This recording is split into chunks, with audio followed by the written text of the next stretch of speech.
Vamos lá, doutor Maia já na área aqui, vamos fazer o contato. Olá, olá, olá. Vamos fazer esse contato a partir de agora, né? E falar, falar e falar é a melhor coisa do planeta. Botar para fora, né? Conseguir entender as coisas que acontecem com o ser humano, não os fatos exatamente, a tecnologia, mas entender o ser humano, né? Vamos ver a Alô, conexão Beatriz. aqui. Alô, doutor Maia, bom dia, tudo bem? Tá me ouvindo bem? Estou lhe ouvindo bem, quer dizer, eu acho que todos estamos nos ouvindo aqui, né? É Eu acho que sábado, sim, eu estou te ouvindo bem. que coisa boa, hoje é sábado então de novo, né? Coisa boa. E que dia lindo, não? Tá muito bonito o dia, né? Tá bem bonito. Aqui na Zona Sul tá um dia glamouroso, muito bonito, mas ainda em várias áreas de Porto Alegre é enchente, né? Trágico a situação. E que interessante, olhando assim desse jeito, doutor Maia, como tudo é dual, né? De um lado, uma coisa extremamente bonita, positiva, mas reconhecendo que não muito longe dali tem algo dramático, triste e deprimente e tudo mais. E essa é a nossa realidade, né? É, aquilo que a gente sempre fala, né? Que nós temos que aprender a lidar com o paradoxo, né? Que em todos os níveis tem uma posição dupla, né? Então a posição mais comum é assim, o bem e o mal, né? Mas na realidade parece que os dois estão abraçados de um jeito que é estranho para a maioria de nós, né? Eu não consigo lidar com essa complexidade de uma zona do meio, quando aquilo que a gente fala, por exemplo, que o pêndulo está sempre indo e vindo para um lado e para o outro, né? Uhum. E que o ideal seria nós estarmos na posição que fixa o pêndulo, que é exatamente o ponto do meio. Até eu estava vendo essa ouvinte que diz que não consegue ficar sem notícias, ficando ansiosa e querendo saber, saber.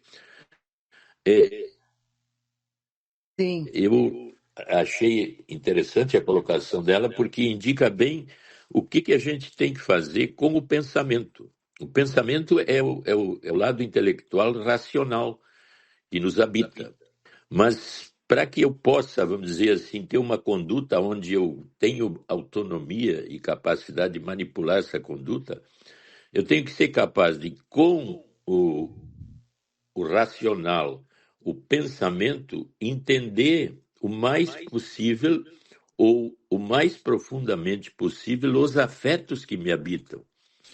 E a maioria de nós tem um contexto intelectual e de posições intelectuais muito denso, mas pouco capaz de metabolizar afetos. Então a gente nota que as condutas, a maioria das vezes, não tem a ver com o que pensa, o que diz ou o que fala a pessoa, porque ela não consegue manipular os lados afetivos que determinam a conduta. Então, por isso que sempre a gente volta a uma posição de autoconhecimento maior e usar o pensamento de uma forma mais complexa para entender estados afetivos que me habitam neste ou naquele momento. Uhum. Porque é isso, eu acho que essa. Quando a gente. Eu tô falando porque, claro, eu acho que, pelo menos eu sei que eu não consigo, né? Eu não consigo, assim, me definir, sabe? Porque até para mim mesmo, eu tenho. Não assim. Como é que eu vou dizer? Eu não tenho reações visíveis, assim, tão diferenciadas. Mas no meu interno é. Eu tenho, às vezes, acontece alguma coisa e eu tenho um sentimento que, opa, ele não estava ali.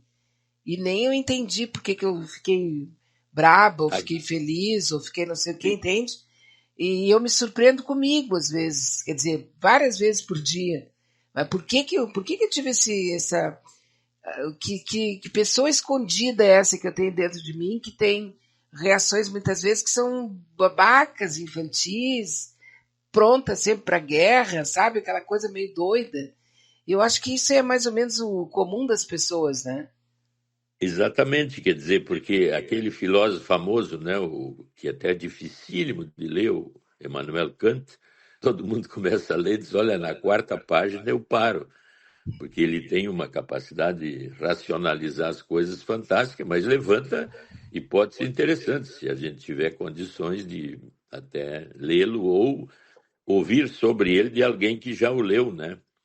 Mas, ao mesmo tempo, ele diz que a gente deveria julgar a pessoa no nível intelectual pela capacidade dela de lidar com incertezas. Quanto mais capacidade eu tenho de lidar com as incertezas, e tu colocou bem, Maia, eu tenho incertezas afetivas em mim que me habitam o tempo todo.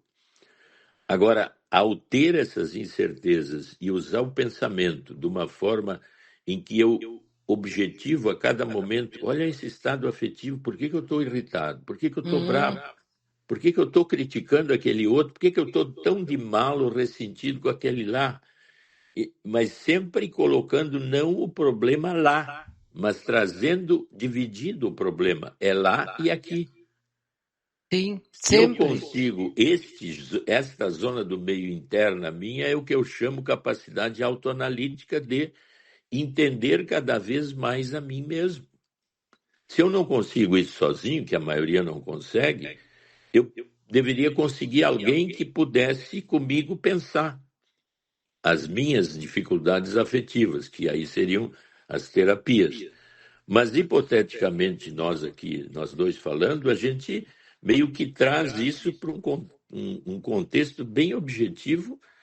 Como é que eu não consigo, ou por que eu não consigo definir bem estados afetivos meus, ou se eu fico atento a eles, eu cada vez entendo melhor os outros eus afetivos que me habitam, que é bem o que tu colocou.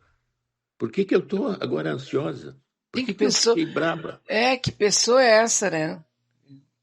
Mas eu não era, eu estava bem há pouco. O que houve? Uhum. Então, a nossa ouvinte, eu estava bem, mas com essas histórias aí eu fiquei mal.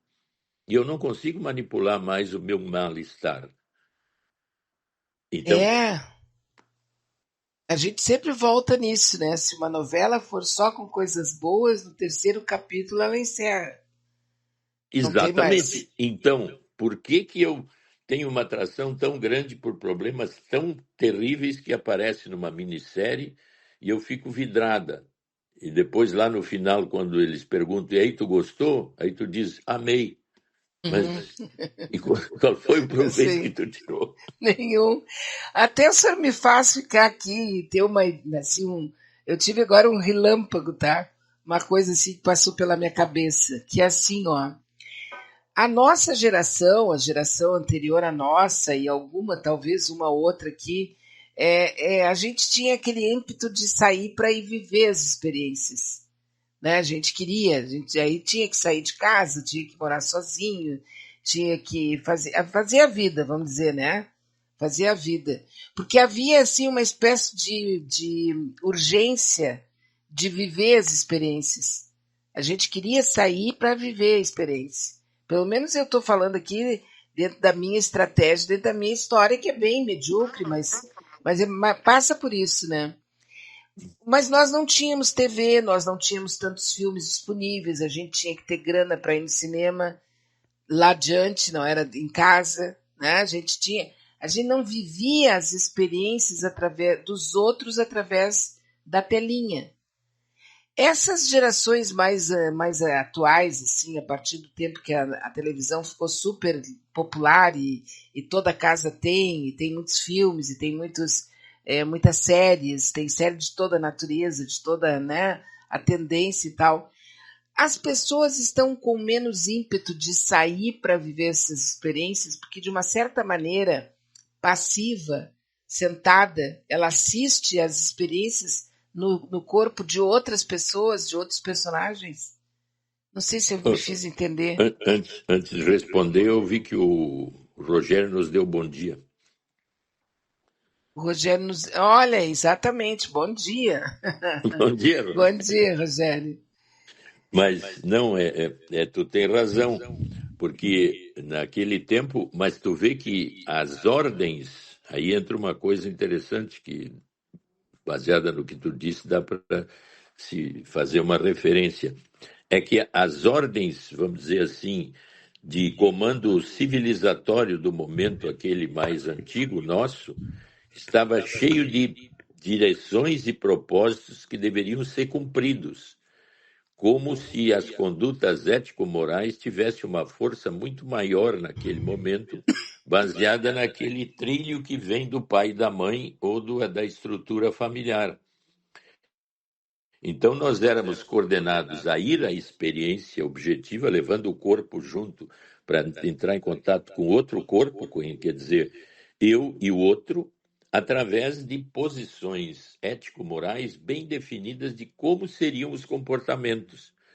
Então, um deles, o mais nítido, assim, nós voltando quase 100 anos para trás, seria assim: olha, tu tens que estudar, tu tens que ter um relacionamento, não, o ideal é não sexual até o casamento, depois casar, ter filhos, uma profissão, e isso te fará feliz nesse mundo. Então, o caminho era bem definido ética e moralmente. O que aconteceu nos últimos tempos com a capacidade de eu ter todas as vivências virtuais sem usar a mim lá em relação com o outro? Eu tenho uma capacidade enorme de vivências muito maiores do que havia naquele tempo, e isso pode ser meio disruptivo, e é. A prova está que tem um livro agora que está fazendo nos Estados Unidos, que ele coloca 4 itens que devem ser seguidos pelos pais e mães da sociedade atual, de principalmente evitar o celular ele levanta até 12 ou 13 anos, porque a quantidade de problemáticas que está havendo psicológicas nessa vivência enorme que o celular já entra na vida de uma criança com 3 anos, ou até menos, está criando uma densidade de vivências de tal ordem que eu começo a ficar confuso e ainda por cima preso numa vida que não é minha, mas que me atrai de uma forma violenta em que eu não consigo me desfazer dessas vivências. O jogo, por exemplo, né? Esses dias um paciente meu foi no consultório e levou o filho de 8 anos. Ele não olhou para mim, ele estava jogando no celular, ficou sentado todo o tempo que o pai estava lá comigo. Não parou um instante de jogar. Na saída, até ele disse o pai para mim: filho, olha para o doutor. Aí ele olhou, tirou os olhos do Sim. celular, e eu disse assim: tu vai me conhecer na rua? Ele disse: não sei. E já voltou para o celular. Então, realmente, isso que tu está dizendo significa que nós estamos vivendo experiências virtuais de uma forma tão intensa que está criando uma situação disruptiva na juventude e Uhum. nas pessoas que têm essa vivência intensa. Sim, e isso foi se dando aos poucos, porque até um determinado momento ali na década de 70, a gente vivia a literatura, no máximo uma revista, a gente tinha experiências lá fora que eram bem situadas em determinado tempo. Depois entrou a TV, depois entrou a internet, lá pela final da década de 80, e a partir dali, tipo assim, aquela juventude que havia antes, que tinha que sair para vivenciar, buscar emprego, buscar um namorado, 2 namorados, 3 namorados, casar, ter filhos, se formar, ter uma profissão, se aposentar e morrer, aquela ali é mais ou menos o que somos nós, os remanescentes, né? A gente está por aqui ainda, mas já está bem no. Já está no prazo, além do prazo, sei lá. Mas assim, esse momento dessa. Assim, ó. Hoje a pessoa não tem aí, não tem essa necessidade. Não é hoje, tá? Eu digo assim, a partir de um determinado momento, a pessoa já não tinha tanta ânsia de sair para ir lá viver. Então ela acaba ficando se acomoda ali, não precisa sair, tem a experiência através da tela. E isso começou lá atrás, quando a televisão entrou dentro da nossa casa. A pessoa passou a ficar em casa vendo a experiência do outro pela telinha. Então, tu vê o seguinte, que uma das coisas que mais aparece hoje em dia é que a tecnologia avança numa rapidez tão grande Muito. que nós não conseguimos nos adaptar. E ela é disruptiva no sentido assim que uma tecnologia avançada, para quem não consegue, vamos dizer, fazer uma adaptação em que eu manejo a tecnologia, ela passa a fazer uma manipulação enorme. E por isso esse medo tão grande da inteligência artificial, da Isso. possibilidade de um computador, quer dizer, como é o nome daquele, como é o nome daquele computador que toma conta do mundo? É o filme aquele, né? Daqui a pouco um ouvinte dá o nome. Este medo é disruptivo no sentido assim que tu vê que essas tecnologias acabaram com uma barbaridade de empregos e obrigam as pessoas a se adaptar a ela para poder ter uma fonte de renda e haver Uhum. crescimentos maiores. Eu tive conversando com um amigo que tem contato com essas entidades de jogos. Uma dessas entidades de jogos, tu sabe quanto ela movimenta? Ela tem 15 milhões de jogadores que depositaram assim, desde R$ 1 até R$ 50 lá para jogar qualquer tipo de jogo, futebol, jogos eletrônicos e tudo mais. Sabe quanto ela movimenta aqui no Brasil por mês? 60 milhões. É tão forte que as concorrências entre elas estão aumentando cada vez mais e o projeto dessa é, dentro de um ano, ter 30 milhões de jogadores. E eles estão, na realidade, explorando, e agora tem no nível político, tem um caminho de regulamentação dos jogos, né? Uhum. Para, inclusive, eu queria pegar impostos disso. Mas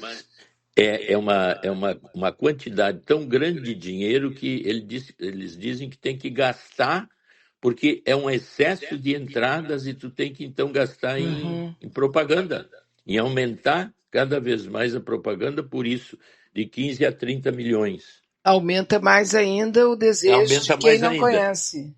E É explora uma quase retroalimentação, né? e explora quase 1% da população, porque a maioria desse 1% tem um vício de jogo que realmente não dá para parar. De novo vem E, aquela passa pela cabeça a ideia da Matrix. Porque na ideia da exatamente. Matrix o corpo fica num determinado lugar, a mente viaja para outros lugares, mas o corpo fica inerte ali. E toda a energia do corpo vai sendo sugada pelo grande computador, né? Pelo grande provedor. Minha? E aí, de alguma maneira, a gente fica nesse pensamento assim, né? De que há uma espécie de sugar, tirar da pessoa, do corpo da pessoa, a energia para manter esse supercomputador funcionando e a pessoa fica ali sendo manipulada mentalmente e nem se dá conta disso. Pois é, essa metáfora já existe porque eu fico tão viciado Aham. no telefone, no jogo, ou naquelas coisas que estão aparecendo ali nos reels e coisas desse tipo, ou nas redes sociais, que eu fico escravo da tecnologia. E dentro de casa, parado, sentado no sofá. Exatamente. Então, é uma adaptação que nós teremos que fazer breve e tomar essas atitudes. Por isso, esse livro aí está sendo tão vendido lá nos Estados Unidos. Tu E lembra mais ou menos o nome? eu não lembro agora. Não, eu vi assim, é um escritor americano que está muito vendido e ele tem 4 posições bem claras. Uma delas que eu me lembro é essa, que deveria se tirar o celular, que eu acho também uma posição extremamente radical e dificílima de fazer hoje, de não deixar a pessoa, o jovem, ter acesso ao celular até 12, 13 anos. Isso é quase impossível. Então, os caminhos ainda são, vamos dizer assim, muito obscuros. Mas já tem alguns países lá, países nórdicos lá, que estão pensando nisso, né? Estão tirando o celular, tirando o computador das escolas, fazendo o caminho de volta. São os países que iniciaram mais de cara, começaram a levar a computação para as escolas, eles agora estão tirando dos primeiros anos para a E tu vê criança. que, então, por exemplo, países como o Irã e outros países de uma linha assim mais islâmica, que Afeganistão, por exemplo, que não deixam a tecnologia chegar, né? Que aí eu me lembro assim daqueles grupos americanos dos Amishes, né, que se mantêm andando de carroça até hoje, porque acham que a civilização nossa é mortal, é satânica, né? Uhum. Destrói a estrutura da pessoa, né? Então, tu vê que aí nós entramos em zonas radicais, né? Mas é que é assim que parece que o ser humano consegue viver, radicalmente. Ou de um lado ou do outro, ele não consegue ter um equilíbrio, um meio termo, né? Porque eu tô Sim, é por desde isso. Dr. Maia, aquela história daquele sujeito que foi sequestrado pelo vizinho e que ficou 26 anos dentro de um buraco do lado do porão do vizinho e foi descoberto agora essa semana, não sei se o senhor chegou a ler a notícia. Não, esse eu não sabia. Aquela história, o senhor sabe que eu converso qualquer tema, daqui a pouco eu me lembro daquilo. De tão assustador que é, entendeu? Uma coisa assim tão primitivo. Aí na história conta que ele ficou. Aqui, eu tô com a história aqui, tá? Então a coisa diz assim, ó. Homem encontrado vivo em porão de vizinho após 26 anos desaparecido. Um homem que estava desaparecido há 26 anos foi finalmente encontrado vivo no porão da casa de um vizinho na Argélia, a poucos metros da casa onde vivia com a família. O Omar Bin Onhan havia desaparecido durante a Guerra Civil em 1990. Ele hoje tem 45 anos e estava a apenas 200 metros de onde cresceu. O homem suspeito de sequestrá-lo, de 61 anos hoje, fugiu, tá? Fugiu. Bom, aí a polícia veio, ele foi levado, aí ele foi denunciado, o oficial de justiça disse que essa é uma das coisas mais terríveis que ele viu até hoje. O suspeito tentou fugir do local e tal. O sequestro teria se dado por causa de uma herança, aí vem todo o caso, não sei o quê. Mas o que assusta é o que ele diz assim, ó, a vítima, o sequestrado, né, o Omar, disse às autoridades que ocasionalmente ele via sua família do cativeiro, mas não conseguia pedir ajuda porque seu sequestrador o convenceu de que ele estava sob um feitiço.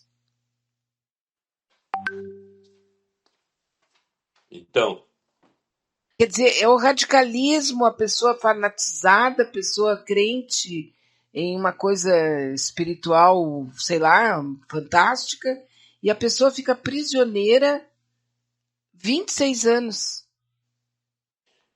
são pessoas altamente sensíveis ao que a gente chama assim quase zonas de alta sugestão ou quase hipnóticas, né? Uhum. E então aí a gente pode entender o síndrome de Estocolmo, né? Que é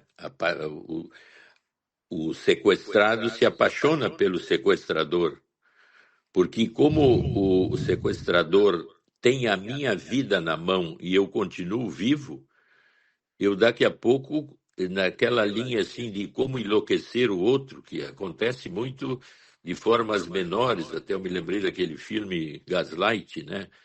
A luz do gás, quer dizer, aquela pessoa que é capaz de fazer eu duvidar da minha sanidade mental. Naquele exemplo mais comum, né, da mulher chegar em casa e o marido está lá com a outra, e ela fica perplexa, senta e começa a perguntar. A outra mulher se levanta, se arruma, sai. O marido também se arruma e a mulher diz: Mas querido, o que está acontecendo? Eu não esperava tu fazer uma coisa dessa. Quem é essa fulana? E ele diz, mas que fulana? Não tinha ninguém aqui, mulher, tu está ficando louca? Então, eu consigo, vamos dizer, esse é um exemplo radical, mas Sim. muitas pessoas têm relações desse tipo. Eu desqualifico o outro gradativamente, que daqui a pouco ele é meu tutor, meu mestre, e eu obedeço ele em tudo, porque ele é o sentido da minha vida. Esse é o, vamos dizer assim, o que se chama síndrome de Estocolmo, né? A paixão pelo sequestrador, porque ele é que dá a vida para mim. E nesse caso, era uma crença místico-religiosa, né? Cheia de coisas, vamos dizer assim, feitiços e envultamentos negativos que o cara ficou preso com o sequestrador durante 26 anos. É uma coisa perplexa para a gente que vê, mas é inteligível nesse sentido. Claro, porque né, lógico que de alguma maneira tu não vai ficar.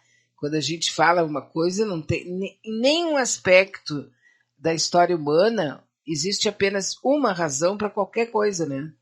Nós somos tão versáteis e tão surpreendentes que a gente diz assim, ó, aconteceu tal coisa por isso. Alguém chega e diz, não, deve ser por isso.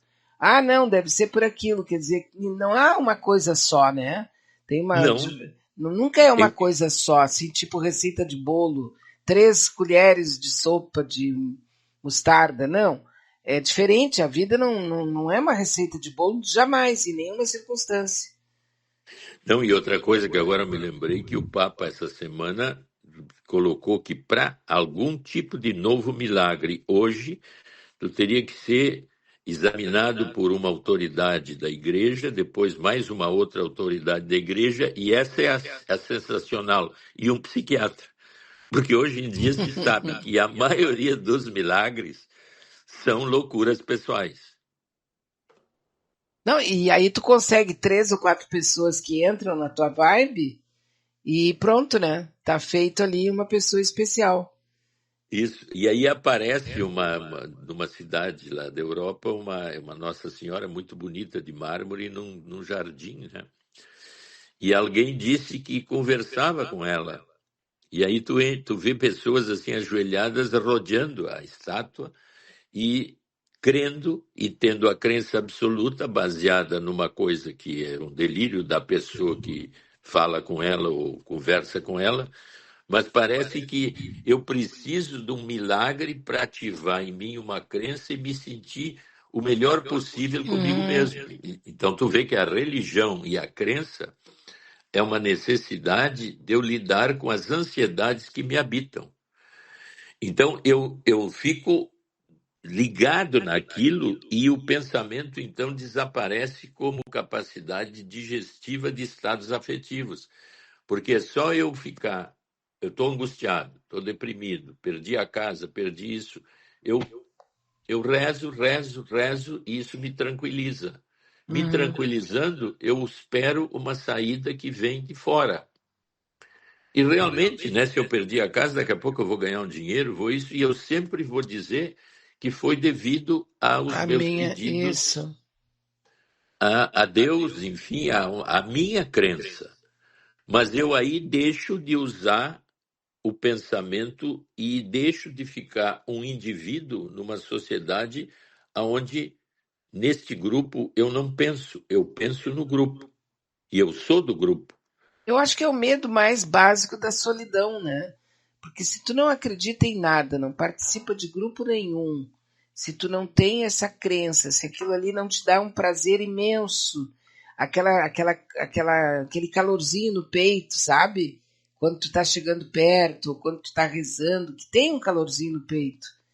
E quando tu não tem nada disso, tu é um ser um buraco. Tu não tem nada, tu é nada. E o medo da solidão, eu acho que é uma dos maiores medos que a gente tem, né? Exato, então aí é que entra o ponto, né? Como é que eu lido com a minha solidão e com a minha incerteza em relação à minha vida, o meu aqui e agora, a minha morte? Uhum. Tem duas maneiras, essa que nós estamos vendo e a outra seria chamado um livre pensador, quer dizer, uma pessoa que, vamos dizer, vê essa catástrofe que aconteceu no Rio Grande do Sul sem nenhum indício de que isso é um castigo de Deus ou é uma pena necessária ao gaúcho e que isso é realmente um castigo a todos os gaúchos. Por quê? Aí fica uma pergunta: por que o castigo? Ou então um outro que diz assim: olha, isso é uma condição planetária devido a uma série de forças que, nesse momento, se constelaram e criaram uma instabilidade enorme neste lugar, porque a massa quente não deixou a massa fria subir para o Brasil inteiro Uhum. e os ventos, como é, os rios, ventos de rio, né, que de alta altitude, Sim, os ficaram rios. centrados aqui, né? Isso. Então, essa é a crença da pessoa que não acredita numa entidade que está punindo o Estado. Mas a maioria tu vai ver que vai dizer que... Ah, e assim, ó, tipo assim, o buffet é variado de motivos, né? Tem, por exemplo, tem um grupo aí que está dizendo que é porque nós comemos muita carne, né? Nossa, Então é porque então a gente está pagando porque come muita carne e tem que acabar de comer carne, ok? Os animais não podem ser mortos e tal, blá blá blá. E quanto mais a pessoa fala, mais tu acredita naquilo ali. Porque tu começa a imaginar que realmente, né? É um dos estados que mais produz carne, é um dos estados que mais consome carne e etc e tal. A outra pessoa chega e diz, não, é porque nós aqui no Rio Grande do Sul é o maior número de, é, de grupos espíritas e batuqueiros e, sabe, é aqui. Então é mais do que na Bahia. Nós temos aqui um número maior de centros de batuque, de saravá e tal, do que tem em qualquer outro lugar no Brasil, que esse é o motivo. Aí o outro fala, né, que nós é o grupo mais racista aqui, foi o último lugar que aconteceu aqui a liberdade dos negros. Então assim é uma série de fatores, porque tu vai encontrar isso em todos os lugares e aí a pessoa consegue destacar uma coisa que é até uma vergonha para o Rio Grande, né? Nós temos essa vergonha histórica, sem dúvida nenhuma, uma mutilação moral que a gente tem aqui de ter sido o último estado que aceitou o fim da escravatura, quer dizer, mas aí tem pessoas que estão usando isso como um argumento, entende? Então é impressionante o número de pessoas que estão dizendo que é por motivação de aceitar, por exemplo, fazer transfusão de sangue.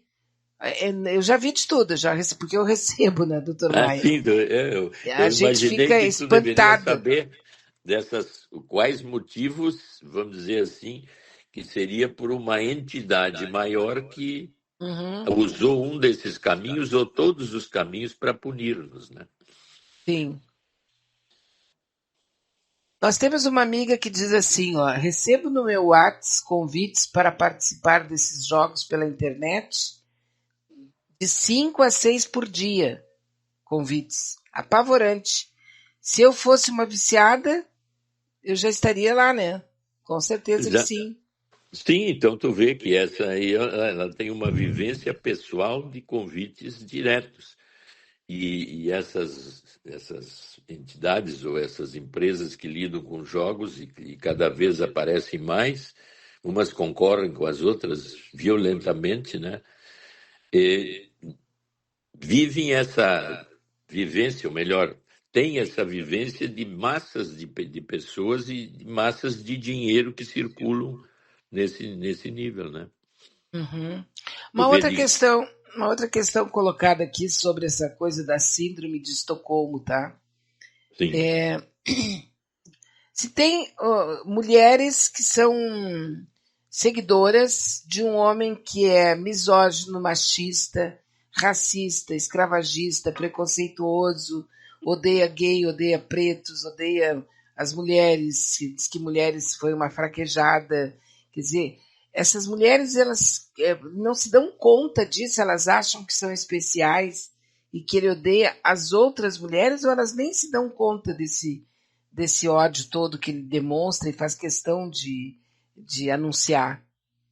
Isso é uma coisa muito sofisticada, porque até hoje eu fiquei sabendo, nos Estados Unidos tem um movimento de mulheres que estão contra o feminismo no sentido de voltar para casa, de cuidar dos filhos, de fazer comida, cuidar do marido. Movimento forte, assim, crescente, como se houvesse uma desilusão no sentido de identificação mais masculina, num nível de feminismo mais violento, vamos dizer assim, e crítico, né? Uhum. Então, essa vivência, assim, pode ser por necessidades afetivas muito claras de determinadas pessoas que, se unindo em grupo, enchem, vamos dizer, se materializam em si mesmo e nesse grupo uma necessidade, vamos dizer assim, de dependência e de submissão em relação a um poder maior ou alguém que seja diretivo. Daí por isso que a gente pode levantar essa hipótese da síndrome de Estocolmo, no sentido assim de uma necessidade de proteção maior e de vivências assim em aconchego com uma personalidade forte que me sustenta, que me dá segurança, que, enfim, algo altamente pessoal que pode, em várias pessoas que se aproximam uma das outras, ter até um movimento em relação a isso, como colocou a nossa ouvinte. Quer dizer, mas Então, de novo está em busca primeiro de um milagre. Ela quer uma fantasia de uma solução milagrosa. E de novo, isso tem que ser feito em grupo, porque o grupo te dá uma ideia assim de aconchego. claro, porque quanto maior o grupo que me dá esta força, como é o espírito de manada, né? Se Uhum. esse grupo tão grande diz que isso é bom, todas as minhas angústias que eu tinha por ser uma pessoa mais individualista ou querer entender esse mundo tão complexo, agora com esse funcionamento grupal que tem essa direção e tantas pessoas pensando dessa forma, eu me sinto acolhido, eu me sinto, vamos dizer assim, eu volto para um colo maternal ou paternal que eu tinha muita saudade, e esse grupo é o meu grupo e eu me acolhi aqui e estou adorando. Quer dizer que aquela pessoa que está em busca de uma liberdade individual, de um autoconhecimento, de uma postura sei lá, né, de crescimento, de evolução e tal, essa pessoa daqui a pouco ela pode cair naquele buraco da solidão. Pois é, aí é que está o grande problema, né? Eu, sendo um livre pensador e um sujeito que gosta de ler, de descobrir as dificuldades e os mistérios do universo que nos envolve, do nascimento à morte, todas as doenças, todos os problemas, eu, eu me encanto com a busca constante e me encanto com aqueles que já buscaram ou que buscam. Então, eu leio determinados livros que são de busca, de sempre falta alguma coisa, não entendo Uhum. isso, não entendo aquilo. Eu posso viver uma intensidade grande de busca e dizer, eu estou buscando e isso me satisfaz. Mas uma busca dessas eu teria que ter estrutura intelectual e afetiva em que eu seja capaz de manipular a minha solidão dentro deste caminho de busca de algo transcendente ou teoricamente filosófico, vamos dizer assim, que me dá uma consistência densa dentro de mim e que me motiva aí nessa direção. E é Mas por é uma isso que todo filósofo né, é visto como uma pessoa esdrúxula, bizarra, solitária e meio louca. exato, porque tem essa conotação de busca solitária, onde o que esse cara quer? Por que o Einstein era tão estranho? Por que o Gödel só falava com o Einstein? Eles estão meio loucos? O que acontece? Mas eles descobriram coisas que são absolutamente modificantes de tudo na vida. Ah, mas isso é exagerado. Eu prefiro esse grupo aqui mais afetivo. A gente sabe onde é que a gente vai, tem rituais, a gente se encontra, é uma coisa boa, é carinhoso. Não, essas coisas aí são muito estranhas. Não é para mim. Incrível, né? Até porque dentro de cada um desses dois posicionamentos existem N grupos, né? Não tem Não, um aí grupo tem só. aí nós temos um extrato assim infinito, né, Beatriz? Que de buscas constantes, de descobertas constantes. Até, por exemplo, eu e tu aqui, o que nós estamos tentando? Entender complexidades da melhor forma possível. Mas quando a gente entende uma complexidade, surge mais duas ou três. Isso. E aí a gente fica, bom, mas então, aí a gente usa mais uns argumentos para metabolizar aquela nova complicação. E assim a gente aumenta a nossa capacidade de perceber o mundo que nos envolve. Né? Ah, e dentro de uma postura assim, meio que tipo, tá, eu descobri mais isso, mas agora é mais de aceitação, né? Não é de Sim, resistência. é uma aceitação. E tu vê, nós estamos indo numa direção de complexidade cada vez maior, né? Uma complexidade assim que, quando tu tem uma visão de incerteza, a gente levanta várias hipóteses até abrir um campo em que algo novo aparece. Só que Até não aquele. termina, né? Não termina, Aham. mas me lembrei daquele poeta inglês que dizia que quando a gente tem incertezas e dúvidas, devia lidar com a capacidade negativa. Ora, a maioria dos coaching é a capacidade positiva, tem que ser positivo, tem que buscar, eu tenho que isso. Ele dizia o contrário, porque era um poeta romântico e dizia: não, quando tu tem grandes incertezas, dúvidas, assim, tu fica observando aquilo, que é uma capacidade aí mais intelectual, então, né?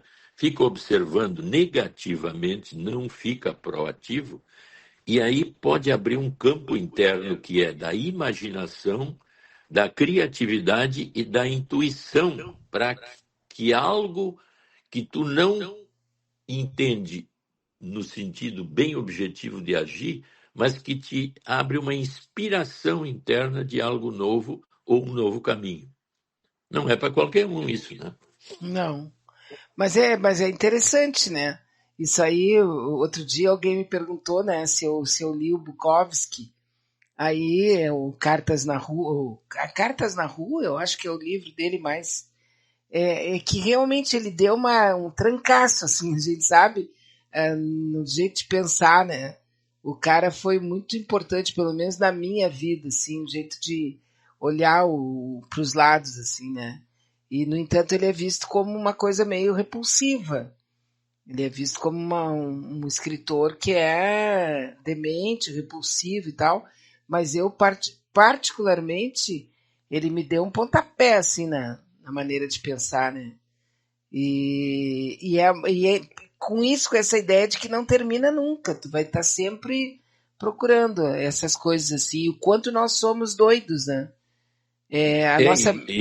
inclusive até eu me lembrei de um psiquiatra americano, né, que dizia assim: nós temos que aceitar a nossa loucura pessoal Aham, e entendê-la, porque todos nós temos um lugar interno onde as fantasias e a nossa loucura pessoal, nossos desejos são altamente pessoais e se forem colocados assim à vista de alguém ou coisa assim, as pessoas vão dizer: olha, tu vai direto para o psiquiatra. Nas sim. fantasias nós temos loucuras fantásticas. E ele dizia: nós temos que aceitar essas loucuras, porque é através delas é que nós podemos crescer nessa linha que nós estamos falando, né? A nossa amiga diz assim, antifeministas lá nos Estados Unidos, aqui em Santa Catarina, deputadas federais e estaduais fizeram, há um mês atrás, um congresso num salão da Assembleia Legislativa de Santa Catarina. Congresso de Mulheres Antifeministas. Ó, já tu vê. É, mas Movimentos aqui.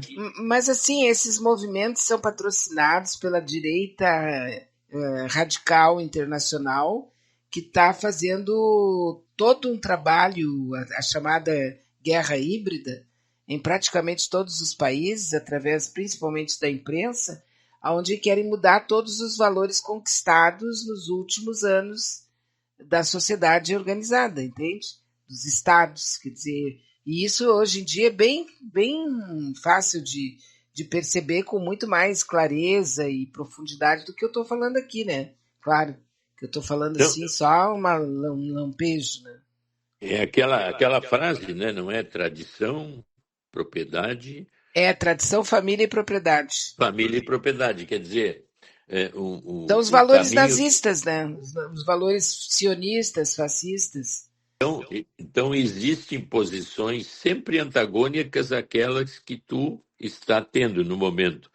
Então, a capacidade nossa é entender que sempre vai haver posições mais radicais de um lado e posições mais radicais do outro. Até um dos grandes problemas que o Einstein escreveu para Freud na época, ele perguntou, mas Freud, por que a guerra? Baseado Sim. na guerra de 14, né? Uhum. Que foi um morticínio fantástico, né? E que depois gerou todos os problemas ligados ao nazismo, enfim, à Segunda Guerra Mundial. Mas eles que o Freud então levanta na estrutura do escrito freudiano, ele fala numa pulsão de vida e numa pulsão de morte. E a pulsão de morte entendida como destrutividade incrustada dentro de nós. Então, vamos dizer assim, a agressividade, todos os afetos agressivos destrutivos estão baseados nessa linha interna que ele colocou como duas pulsões, a de vida, que é Eros, e que então, vamos dizer assim, a civilização se mantém viva, porque Eros seria a vida, progride ou cresce na medida que se procria. E ele então mantém a espécie viva. E a destrutividade que funciona do outro lado, que aparece através de todos os níveis agressivos ou problemáticos que nos habitam. Então, de novo, nós caímos na duplicidade, né? Uhum. Aí, Uma posição. assim, sim, eu acho que eu vou dizer uma besteira, tá? Mais uma. Vamos lá. É assim, ó, é que na verdade a posição política e até mesmo de vez em quando religiosa, ela não deixa de ser uma questão meio psiquiátrica, né? Porque tem gente que tem uma pulsão, né, dentro dessa coisa da pulsão, tem gente que tem uma pulsão de vida, e aí tu te preocupa com pobre, tu te preocupa com distribuição de renda, te preocupa com reforma agrária, tu te preocupa com educação, te preocupa em oferecer saúde para todo mundo igual e tal. Essa aqui é aquela pulsão de vida. E tem aquela pulsão da pessoa que é uma coisa que se ela, ah não, esse pedaço de terreno aqui é meu, se tu botar o teu pé aqui dentro eu te mato. Tu não pode entrar aqui, tu não tem direito de entrar aqui porque tu é diferente de mim, tu é negro, tu é pobre, tu é, sabe? É uma pulsão de morte também. Agora eu cheguei a uma conclusão bem rasa. Não, mas está certo. A questão política não deixa de ser psiquiátrica também. Não, eu acho que tu tem razão, porque quando o Einstein levantou essa hipótese, o Freud escreveu O Futuro de uma Ilusão, Totem e Tabu e Por que a Guerra. São textos que levam em conta o lado social, não só o individual de cada um, né? Porque uma das críticas é que a psicanálise é muito solipsista, que o terapeuta radical é muito distante, ele é neutro e não interage como normalmente as terapias hoje fazem, né? Mas ele escreveu na linha antropológica e social do porquê dos motivos da guerra, né?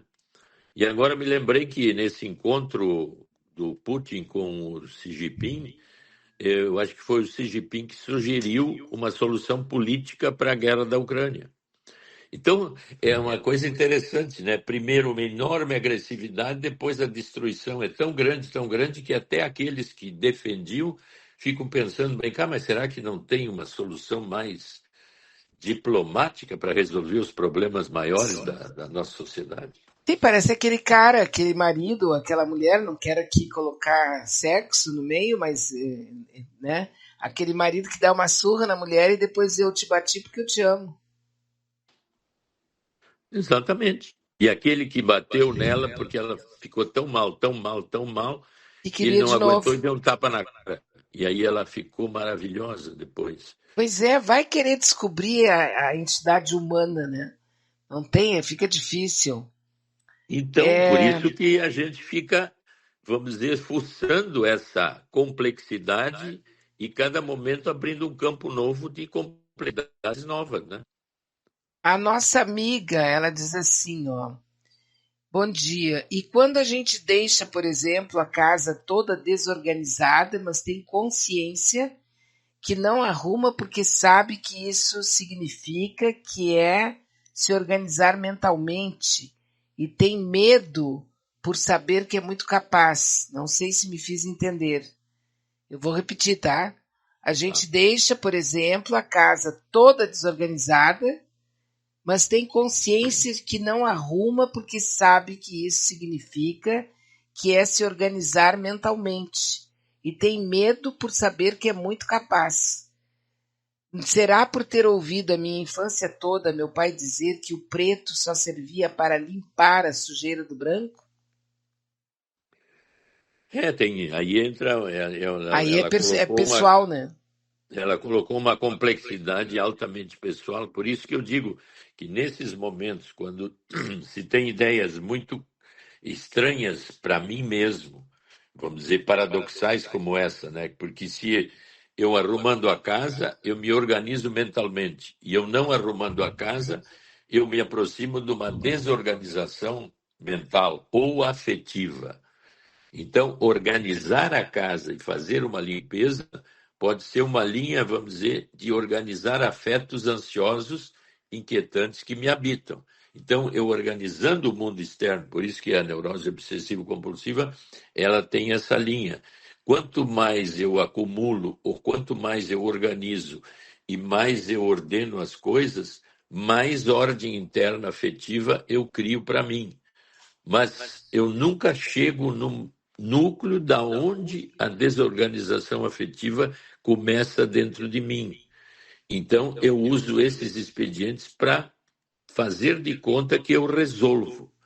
Então, a Uhum. pergunta dela tem uma densidade grande no sentido dela mesma agora pensar por que que isso acontece agora comigo e qual é a relação que tem com as identificações ligadas à família e ao pai. Este é um dos pontos chaves aonde por isso que a gente diz, como é que eu repito coisas negativas hoje que eu detestava lá, mas repito de uma forma tão sofisticada que nem eu percebo. A música da Elise, apesar de termos feito tudo o que fizemos, ainda somos os mesmos Oh, e vivemos como os nossos pais, né? exatamente, quer dizer, ela está falando das identificações que não eram boas, mas que agora estão sendo repetidas de uma forma diferente, mas muito parecida com o que foi lá no passado. Eu tive um tio que sempre dizia, né? Ele já não está mais entre nós, mas ele sempre dizia que o rapaz, quando está namorando, tem que conhecer a mãe da noiva, a mãe da namorada, porque vai conhecer a tua companheira velha. A mulher Exato. vai ser sempre parecida com a mãe, né? Mas isso aí é coisa lá do. É, coisa do. Aqui a nossa amiga também diz assim: ó, bom dia, queridos. Penso que antes os pais incentivavam os filhos a saírem de casa como um crescimento humano. Hoje os pais têm medo dos filhos saírem.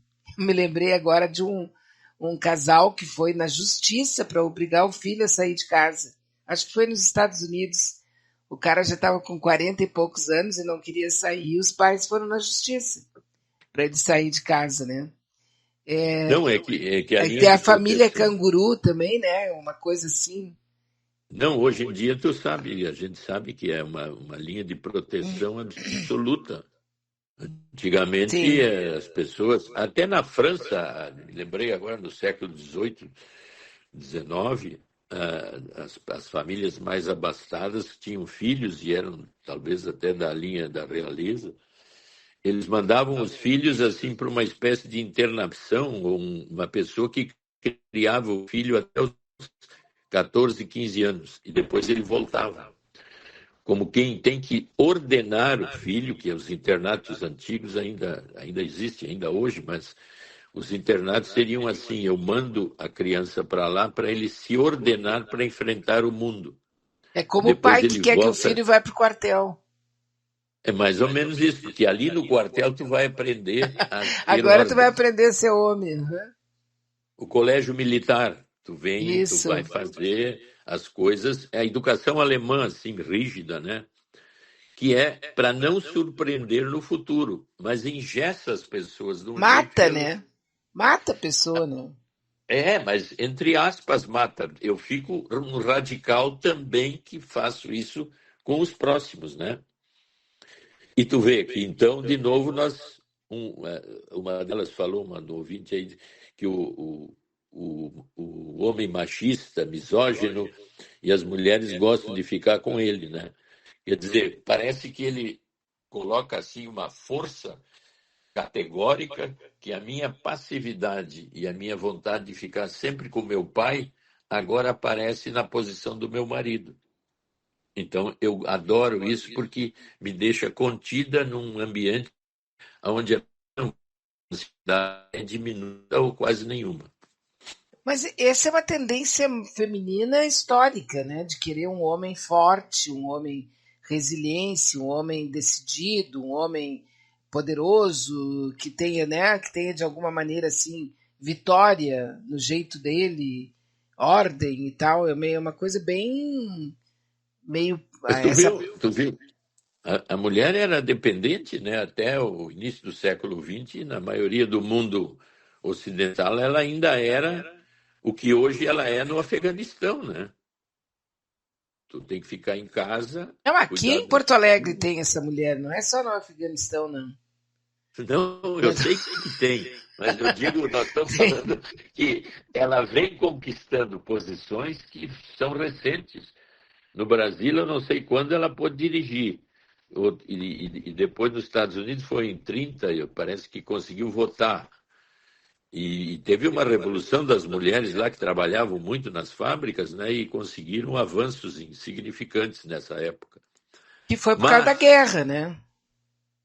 sim, elas trabalhavam muito nas fábricas de armamento. Isso. Mas tu vê se a mulher volta para o passado, Que é o que século XX.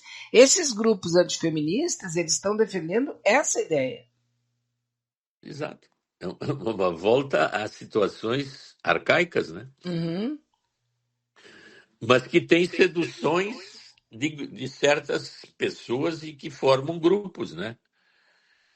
Então, de certa forma, uma sociedade como a nossa, ela cresce através de dissensões de problemáticas. Quer dizer, parece que quando há uma dissensão, há uma crítica, há uma violência, a tendência é uma reorganização melhor, enfrentando de outra forma aquilo que se criou naquele momento. Então, é assim que se cresce, né? Pois é, doutor Maia, a gente tem comentado muito em função até daquela leitura dos filmes, né? Que onde vai se analisar os filmes. Hoje tem muita gente que está defendendo a ideia de que através do cinema os donos do mundo vão mais ou menos nos avisando o que vai acontecer. Tem até aquela brincadeira que envolve o desenho dos Simpsons, né? Que eles avisam o que vai acontecer no futuro. E tem toda uma mítica em torno disso, né? E aconteceu, tem uma história que é uma série que se passa numa ideia, uma Gilead, eu acho que é República de Gilead, que seria um filme conhecido aqui no Brasil, o nome é Conto de Aia, que Ah, seria. eu não vi, mas Eu não vi sei também, e desse agora nome. ele está entrando de volta numa dessas redes aí, eu vou ver qual é que eu quero assistir. É, é uma teonomia cristã militar, que seria quase um outro meio de um outro estilo de país, um outro estilo de política, né? E então que seria tem um filme, tem um livro, né? Que é da autora canadense Margaret Atwood e é situado na Nova Inglaterra de um futuro próximo, que seria uma teonomia totalitária fundamentalista cristã, que na história teria derrubado o governo democrata, entre aspas, dos Estados Unidos, Uhum. e explora os temas da subjugação das mulheres e os vários meios pelas quais elas perdem o individualismo e a independência. Então, me parece assim que o surgimento desses grupos que são antifeministas e etc e tal, eles obedeçam a uma espécie de método para alcançar um mundo onde isso pode se tornar realidade, né? Exato, quer dizer, porque sempre tem um líder, né, um líder mais carismático, que fala bem, que é extremamente esclarecido no sentido, vamos dizer, de maneira de se comunicar com os participantes desse grupo que pode crescer. Perfeita. E a busca mágica da pessoa é uma sociedade perfeita. Então vem Sim, aquela história no tempo da minha avó, era não sei o exato. quê. Aí a pessoa, então eu quero voltar para aquele tempo. E tu vê que as utopias são aquilo que movimenta As massas. basicamente esses grupos, né? Que a gente fica imaginando, né? Até eu estava vendo esses dias aí, lendo coisas, dizendo, por exemplo, que imitação de sociedades de insetos, por exemplo, cupim, formiga e abelha. Mas tem a sociedade das formigas, tem as formigas que se atacam outras formigas, elas têm uma vivência assim. Normalmente o animal ataca para comer e ficar satisfeito e para ali. Nessa sociedade de formigas, elas têm um caminho assim de destruir a inimiga.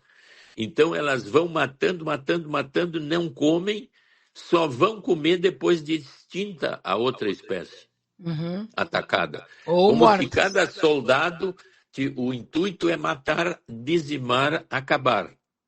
Que é, na linha da guerra, seria mais ou Nasceu menos para isso. isso. Nasceu para isso. Isso. Não tem prisioneiro. É tudo morto, e aí então depois eu uso aquilo que ficou. Mas é interessante nessas formigas, como se elas tivessem um código interno. O objetivo é destruir a comunidade outra. Só que o interessante é que nessas espécies há assim, um fatalismo, né? Aquela formiga nasceu para isso, a outra nasceu para aquilo, a outra.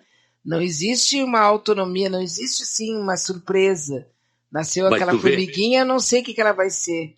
Ela vai não, ser isso, ela vai ser aquilo.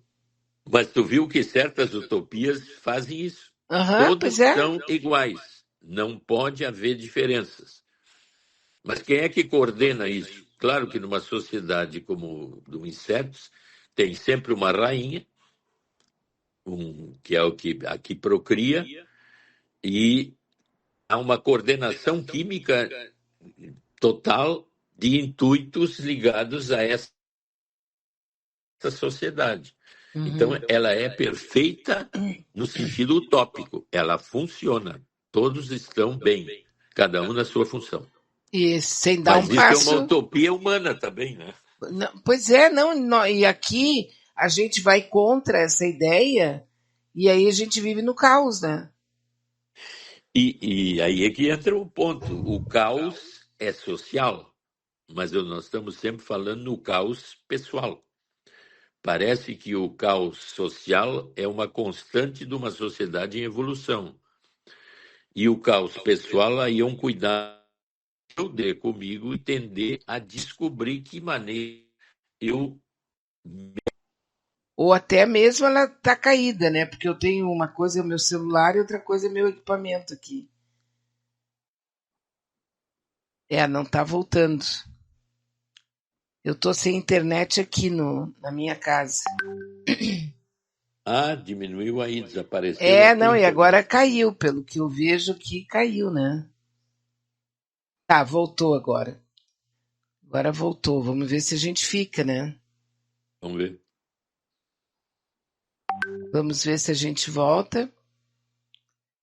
É interessantíssimo quando acontece isso, né? Então, agora voltou. Agora estamos de volta, né? Ah, voltou? Mas foi aqui, só para deixar bem claro, né? A gente começou a ter dificuldade na sua fala, mas era no meu equipamento aqui, que estava bastante instável e provavelmente ainda vamos ter alguma oscilação, assim, Mas como a gente também já está aqui perto do meio-dia, dá para a Não, gente, não é, continuar não, por acho que aqui. já quase no Já fim. praticamente já estabilizou aqui, né? Mas é aqui É, mesmo.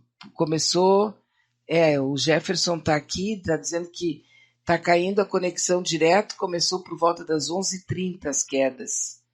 E aí depois caiu aqui, mas já voltou, né? Estamos aqui com algumas sequelas, mas estamos bem, né?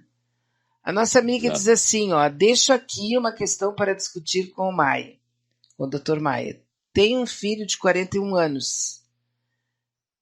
Tem um filho de 41 anos, sofreu com a separação dos pais na adolescência e desde então se trata com psicólogos, terapeutas de diversas linhas. Os relacionamentos afetivos dele não duram. Elas se separam e voltam. Eles se separam e voltam. Depois de muito tempo, termina e ele começa outro, igual. Cada separação destrói os sentimentos dele e se torna uma criança chorosa. Ele tem uma boa situação profissional e econômica e desconta ali. Trabalha muito e compra coisas vultosas, está sempre em busca de validação. Quando está com alguém, faz questão de pagar tudo e dá demais. Agora o terapeuta dele sugeriu a ayahuasca.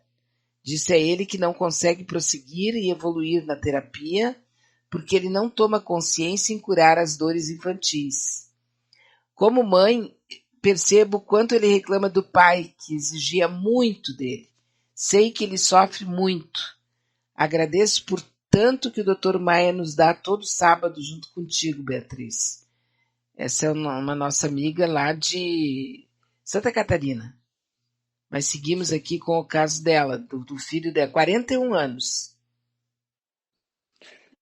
Parece que o problema é ligado mais à terapia, né? Que até o psiquiatra está meio desiludido, né? Em relação a Isso. ele sugerindo uma droga para percepções maiores, né? Agora, aí depende muito do enfoque terapêutico de cada terapeuta, né? Por isso que a relação com esses casos mais complicados depende muito do relacionamento ou da possibilidade do terapeuta de ter acesso a situações de relacionamento onde haja uma interação positiva e boa para que haja o que o terapeuta disse que ele não acessa, que é as problemáticas ligadas ao relacionamento. Eu me lembrei daquele nosso ouvinte, né, que estava no quarto casamento e disse para nós: olha, as mulheres são extremamente problemáticas. Eu estou no quarto casamento e estou desiludido. O que o doutor Maia diz? Aí eu disse para ele: quem sabe tu procura alguém para conversar e ver se tu não tem alguma coisa a ver com isso. Aí ele volta 4 meses depois dizendo que aí ele reconheceu que ele era o maior problema em relação aos relacionamentos. Então, tu vê que nesse caso ele conseguiu perceber coisas nele. No caso que a nossa ouvinte está colocando, ele faz terapias, mas parece que a terapia, todas elas correm que nem água em plástico, né? Quer dizer, não penetram no fundo dele. Uhum. Embora ele tenha uma condição boa, enfim, de se situar na vida, no trabalho, mas na vida afetiva há algo aí que está ainda numa zona incógnita, né? Então, a sugestão é que ele procure um outro terapeuta ou abra outros campos, né? Essa é Agora, essa ideia de usar alguma coisa transcendental, assim, ou supostamente. Não é transcendental, na verdade, é psicodélico, alguma coisa assim, né? Para a pessoa ter uma outra visão, um outro campo, abrir hoje alguma em dia coisa. são, até tem na Netflix aí as terapias com drogas, né? São 4 episódios, parece. E cada episódio com uma das drogas, né? A mais comum é a psilocibina do cogumelo. Mas aí também tem que haver um acompanhamento de alguém para que a pessoa se situe naqueles delírios porque começa a aparecer sonhos vívidos e dissociações, né, na personalidade. para algumas pessoas é muito bom, por isso que o cuidado e a dosagem tem que ser muito bem feita, porque eu me lembro de um paciente meu, até médico, que na época tomou um chá de cogumelo e ele disse que daqui a pouco ele começou a notar assim, como se dentro dele a consciência virasse uma espécie de redemoinho, um redemoinho assim que a consciência dele estava lá em cima do redemoinho, mas cada volta do redemoinho a consciência ia descendo, ia na direção do buraco, que era escuro lá embaixo, e ele ficou apavorado, se levantou, saiu correndo e se atirou contra a parede, porque o pesadelo era demais, parecia que ele ia Tá perder a vivo? consciência.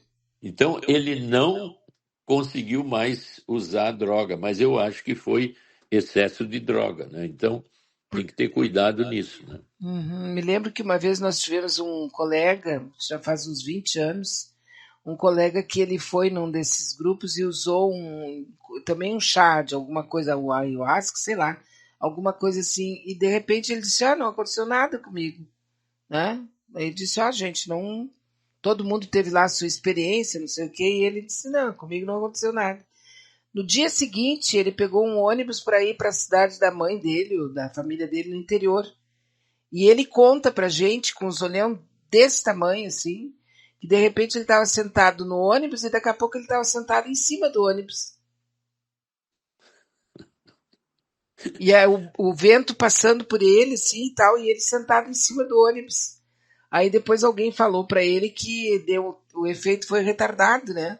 E que então ele teve uma vivência, sei lá como, que aconteceu É, dele ter aquela vivência é, assim estranha, é, né? fora do contexto é perigoso, né? Então, é engraçado porque talvez a dosagem não tenha feito efeito na hora, por isso que as pessoas ali ficam bem mais tempo, né? Porque o tempo é importante de ficar E é de depois de organismo tomar a para droga. organismo, né? Isso é variável, né? Pode ser uma viagem boa que a psicoterapia que acompanha vai tendo efeitos positivos e pode ser viagens chamadas negativas, né? Onde eu tomo sustos e tenho pesadelos horríveis, né? Mas aí me lembrou daquela história do Buda, né? Cuidado com o que tu estiveres pensando na hora da tua morte, que é para lá que tu vai. Também esse fantástico mundo da morte, né?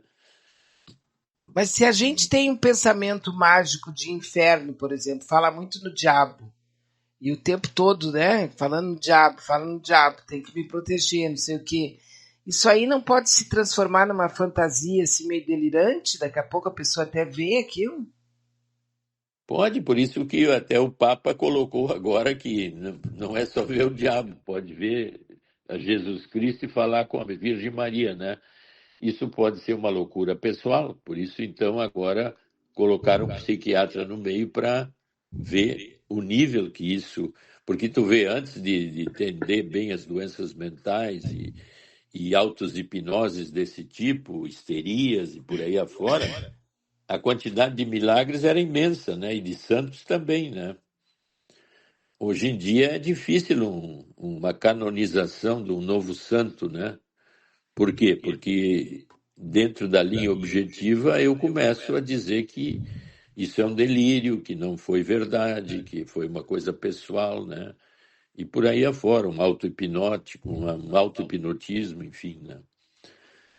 Então, eu me lembrei que no fim do nosso encontro aqui, quando deu o problema, nós estávamos falando assim que as situações de vida são sempre complexas e mutantes, mas é através da complexidade e da dificuldade e da espécie de tragédia acontecida que as coisas evoluem para adiante. Então é aquela coisa assim, como tirar proveito do mau negócio. Quer dizer, toda a crise em si, ela é muito pesada, mas se eu entender que uma crise também é uma possibilidade positiva, eu posso ser um cara que tiro proveito de crises. E a maioria tem medo de crises, né? Aquela história que seria japonesa, né? Na crise, crie. Né? Isso, a crise é uma vivência constante da nossa vida. A cada momento nós estamos dentro de uma nova crise ou uma situação complicada, difícil, longe da utopia que eu gostaria de viver. Então eu tenho que entender que a vida é uma crise constante, com níveis de problemas em crescente, que a cada momento eu tirando um efeito daquele problema, eu posso ter um crescimento até uma nova crise. E ver com Mas um outro olhar. e cada vez que eu tiro proveito do mau negócio, eu aprendo a lidar com maus negócios, transformando-os em cada vez em melhores negócios. Teria sido o olhar que teve o cara que bolou a lâmpada. Sim, aquele, não é o nome dele é o Edson, Thomas Edson da Edison. Lâmpada, né? Não, mas o Edson teve a fantasia que contam é que ele tentou filamentos, todos queimavam, né, quando passava a eletricidade, mas ele insistiu, ele fez mais de 500, de 5.000 experimentos, e aí um dia ele acorda com um sonho. O que está morto não morre. O que está morto não morre. E aí ele ficou com aquilo na cabeça, mas o que está morto e não morre? O que está morto e não morre? Daqui a pouco teve a intuição chave. Carbono. Carbono já está morto, queimado, morto. Não morre. Aí ele botou carbono no filamento e ficou acesa a lâmpada um tempo.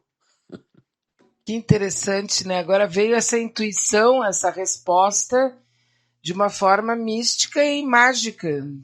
Mas tu viu, na capacidade negativa tem que haver também uma persistência, né? Para vir uma intuição, uma imaginação e uma criatividade e uma inspiração. Aí eu me lembrei do outro, Kekulé, né? Que é aquele que descobriu a cadeia benzênica, que abriu um campo na química fantástico, né? Aí ele estava sempre querendo e não conseguia, né? Até que um dia ele acorda e o sonho era mulheres, uma dança do ventre de mulheres. E ele fica espantado. O que tem a ver mulheres dançando? Mas um sonho vívido, assim, as mulheres dançando a dança do ventre, né? E ele, com aquele sonho meio louco ali, daqui a pouco ele era tão nítida a lembrança que ele começou a prestar atenção na lembrança do sonho. E aí ele vê que uma mulher está num ponto em cima, duas logo abaixo, depois logo abaixo mais duas e uma lá embaixo. Então era um hexágono, era a cadeia benzênica. Que mágico, fantástico, né? Essa é a história do Kekulé, né? Que foi o descobridor de. Pode ser que haja algum exagero, mas nós estamos agora na linha da intuição, da imaginação e da persistência. Eu ficaria mais Aham. persistentemente buscando uma solução. E essa é uma característica, muitas vezes, né? A pessoa ser persistente, persistente, seguir o seu sonho, errar, tentar de novo e tal. Mas que é mais difícil de tudo isso, doutor Maia, talvez, né? É você saber exatamente qual é o seu sonho, né? Sim, quer dizer que se para mim materializar meu sonho, eu tenho que ser, de certa forma, no mundo objetivo persistente para ver se eu consigo realizar aquilo que me habita como ideal de caminho. Então, se eu espero, vamos dizer, ganhar na Mega Sena, tá, eu posso continuar jogando, mas não sei se eu vou. Porque daí já tem outros elementos, né? A questão Então, por exemplo, do teu sonho, eu quero ser uma cantora. Né? E a pessoa vai 3, 10, 20, 50, daqui a pouco ela estoura em algum lugar. Mas tu vai conhecer a história dela, ela cantou no boteco, ela cantou em barzinho, ela estava se expondo, mas ela sabia o que ela queria, isso que eu quero dizer. A pessoa sabe o que ela quer, porque a pessoa muitas vezes não é persistente porque aquilo que ela está tentando fazer não é bem o que ela quer. É mais ou menos. agora eu me lembrei que eu podia ser um pianista, né? Porque quando eu era guri, 9, 10, não, 11 anos, a minha mãe me botou para tocar piano numa escola lá em Novo Hamburgo. E a professora ficou encantada, mas as mãos bonitas, grandes, fica bem no teclado. Olha como tu está fazendo, tocando bem. Ah, agora chegou no fim do ano, nós vamos fazer uma audição com todos os alunos. Quando ela disse isso, eu tímido como era, não foi mais, desapareceu o O Be- pianista. Desapareceu o Wagner. Wagner sumiu. É, pois é. Mas é que também é aquela história, né? Nós temos muitas aptidões, né? Na verdade, ninguém tem uma Exatamente. aptidão só. Só que depende que tu tem que ter todo o resto para poder seguir aquilo ali, né? Exatamente, né? Quando eu, tímido, dizem que eu vou ter que tocar na audição, acabou o pianista, né? Mas tu vê, o entorno talvez tivesse que ser mais compreensivo e acolhedor, né? Para Botar uma que. cortina. É, exatamente. Olha, tu vai, tu vai tocar no outro lugar ali, só vão ouvir a música. Agora, doutor Maia, para encerrar, ontem até eu conversei, passei isso aqui para o doutor Rogério e a pessoa voltou aqui, né? É um rapaz que tem uma namorada e ele diz que ela todos os domingos, quando chega no final de domingo, ela tá cheia de ideias para ter uma vida pessoal, profissional, de ganhar dinheiro, de trabalhar e tal, né? E quando chega na segunda-feira, na terça-feira, na quarta-feira, tudo isso já foi por água abaixo. Já não tem mais. Aí ela fica frustrada, fica deprimida. Aí quando chega um domingo depois ou no outro, ela tá de novo entusiasmada, e tá procurando emprego e tá tendo ideias mirabolantes ou ideias boas. E isso tem sido uma constante e ele se preocupa com ela. Quem? Eu não entendi. Não, assim, ó, ela, a moça, tem várias ideias domingo de noite Ah, domingo de para noite. Tá. E começar a vida quem dela. se preocupa é É o o. namorado. O namorado se Ah, preocupa porque ela não, ela desiste. Segunda-feira de tardezinha ela já desistiu de tudo. Na quarta-feira ela tá deprimida e no domingo ela tá cheia de ideias de novo. Mas ela não tem assim, não vai à frente, não vai adiante e ele se preocupa. esses são casos que está indicado uma terapia para entender qual é a dinâmica que está por trás oculta para esse efeito, né? Então, realmente é difícil de dizer o que está acontecendo. O que a gente pode é indicar uma terapia. Ela pode estar tá vendo alguma coisa oculta nela que cria essa idealização enorme e quando ela tem que entrar na realidade, ela foge. Até me lembrei do filme da Barbie. A Barbie, quando se deu conta da velhice, da morte, ela foi para o mundo real. Aí ela foi assediada e aí ela levou um susto tal, dizendo que não tinha sexo, que não tinha genitais, e fugiu para o mundo da fantasia. Quer dizer, então, quando essa menina, por exemplo, entra em contato com o real, de ter que, com persistência, seguir os caminhos, parece que a desilusão é instantânea e ela volta para um lugar que é depressivo, triste, abatido, porque ela não realizou o ideal que ela tinha 2 dias antes, né? Mas, Por a questão do conforto, se ela tem um certo conforto e não precisa lutar, inclusive, para sobreviver, isso também facilita, né? Pois é, aí tu vai ver todas as variáveis em torno, por isso que uma terapia ela é meio complexa, porque tu tem que levantar várias hipóteses que a pessoa então aproveite, entenda e consiga com esses aportes manipular essa situação repetitiva, como esse rapaz que a nossa ouvinte falou lá de Santa Catarina.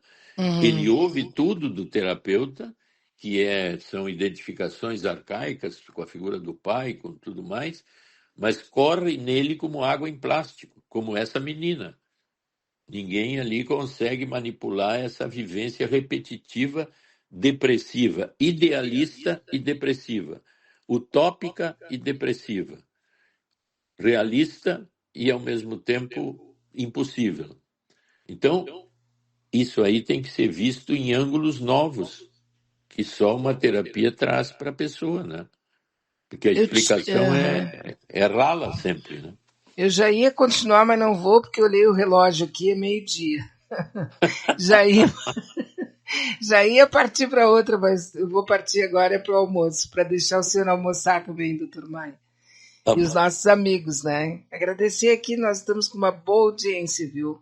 É? Agradecer aos amigos que estão nos acompanhando aqui. Alguns eu vou deixar, viu? Desculpa, não vou colocar aqui para a gente falar hoje, mas nós voltamos sábado que vem, se tudo der certo, né? Voltamos. Voltaremos, como diz. Voltaremos, como diz o outro. Tá bom. Grande abraço, descanse bastante. Tá, um abraço para ti e para os ouvintes todos. E com isso eu também chego ao final aqui do nosso encontro. Agradeço a todos os amigos e as amigas a estarem presentes aqui com a gente. Muito, muito, muito obrigada, doutor Maia. E amanhã, às 7 horas, às 19 horas, nós teremos o Adroaldo Bauer Correia, ao vivo aqui na nossa rádio Web Manaus, fazendo o esquenta da semana, né? É sempre com ele ali bem ativo e bem presente conosco.